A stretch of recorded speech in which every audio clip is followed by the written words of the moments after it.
घेतलेलं आहे बारीक, चिरून घेऊन ह्याला धुवून घेतलेलं आहे भोपळ्याच्या पानाच्या भाजीला. असं करून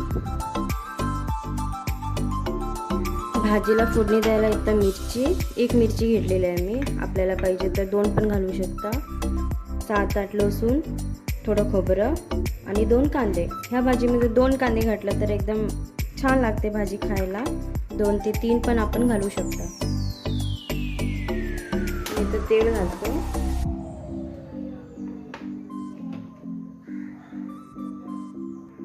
लसूण कट करून घेतलेला आहे. कांदा,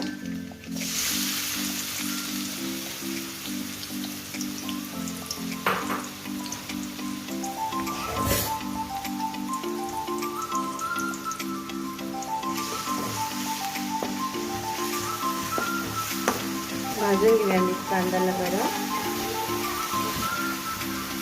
कांदा इथं भाजून घेऊया मी.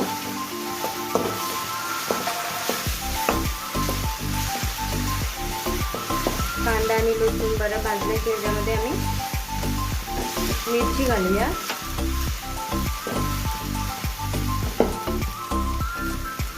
आता मी इथं मिरची घालतो. मिरची पण बरी फ्राय करून घेऊया.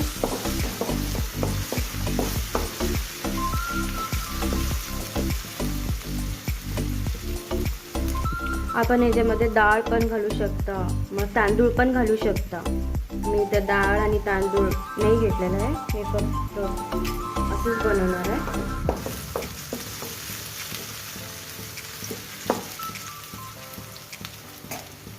आता आम्ही याच्यामध्ये भाजी घालतो.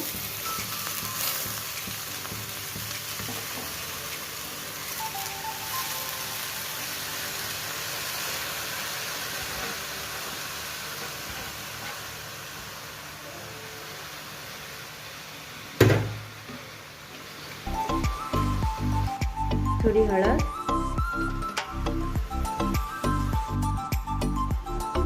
थोडं मीठ आणि खोबरं.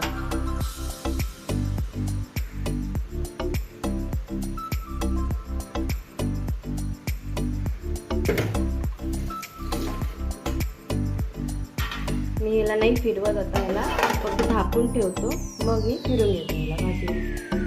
बनवून भाजी फिरून घेतो मी.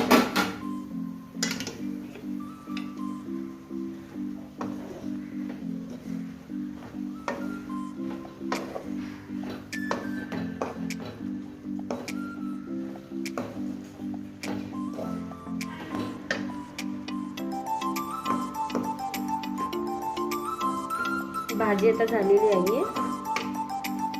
गॅस बंद करूया. हे बघा फ्रेंड्स, भोपळ्याच्या पानाची भाजी इथे रेडी आहे. त्याच्यामध्ये आपण डाळ पण घालू शकतो. बघू शकता फ्रेंड्स, भोपळ्याच्या पानाची भाजी रेडी आहे.